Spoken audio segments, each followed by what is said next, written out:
Hey, Mocha family. I am at track practice, kind of roasting in the sun because I wanted to give you guys the best view of my hair. This is my 9-month lock update. So I'm closer to a year than ever, and it's hard to believe. But let me show you what the locks look like. I'll try to. This is not my usual camera for this.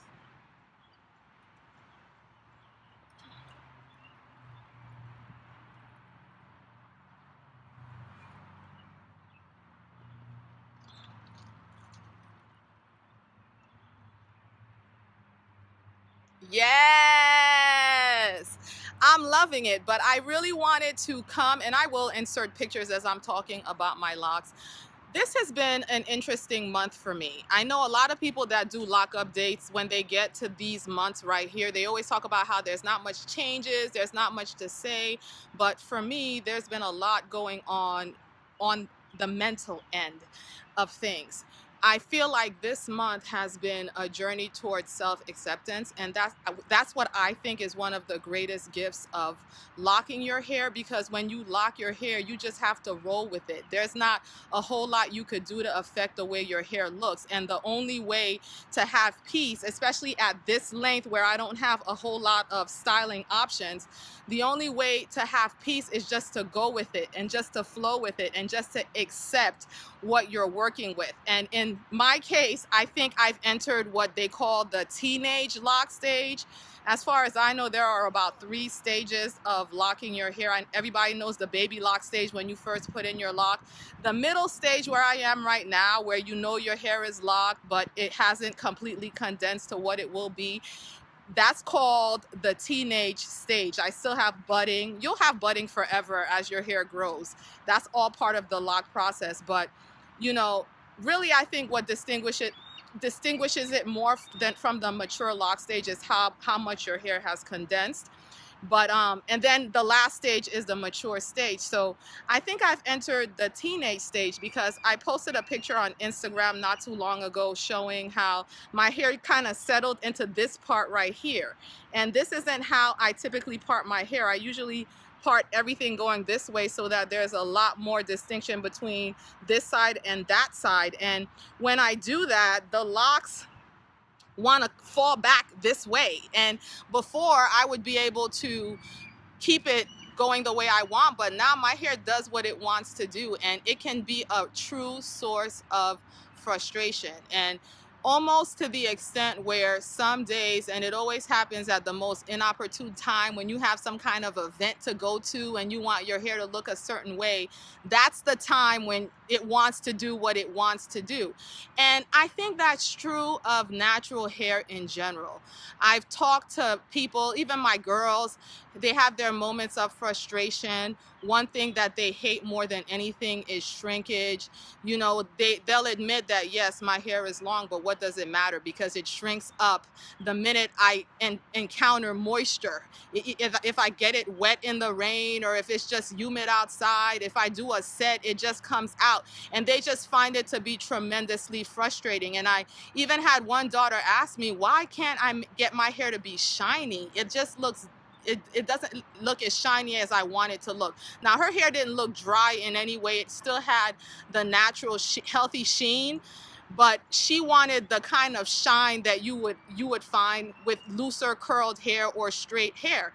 And I just had to explain to her that half of the battle with natural hair is just accepting your hair for what it does and what it can do, and kind of flowing and rolling with what it can do. And it's just easier said than done. I myself have had moments of boredom.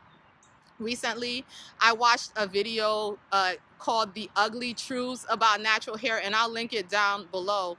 And one thing she was talking about is the fact that no one ever really talks about how much time it can potentially take to get a look.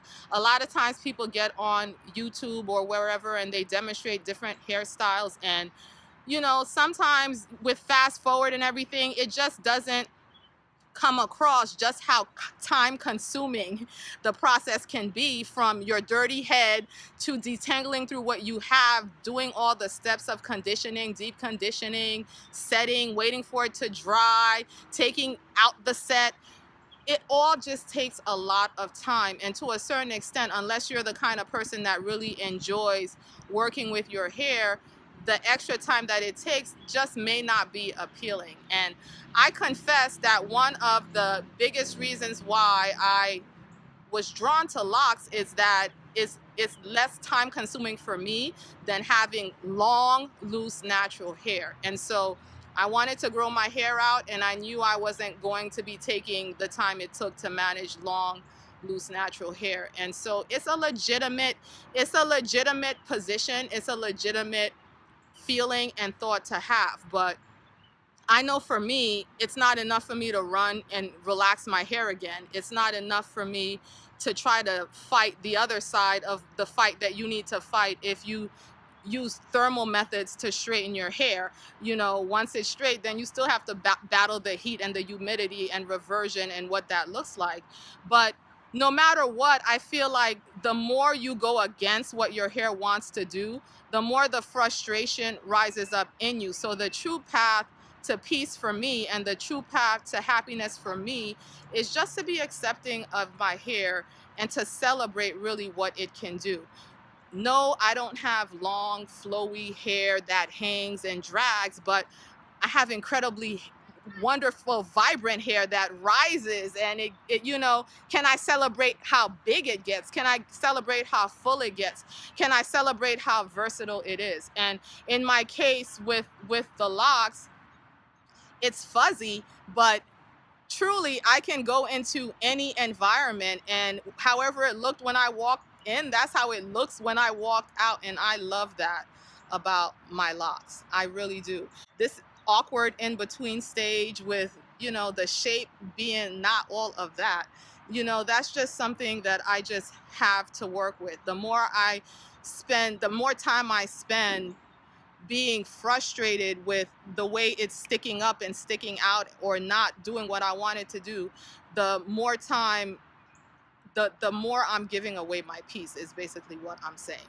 And so I wouldn't trade this process for anything, because I think this process, the first time I experienced it with my first set of locks, has been what has helped me even when my hair was loose, to just really be at peace with my hair. And my greatest hope is to pass that thought, those ideas, onto you, and even onto my girls.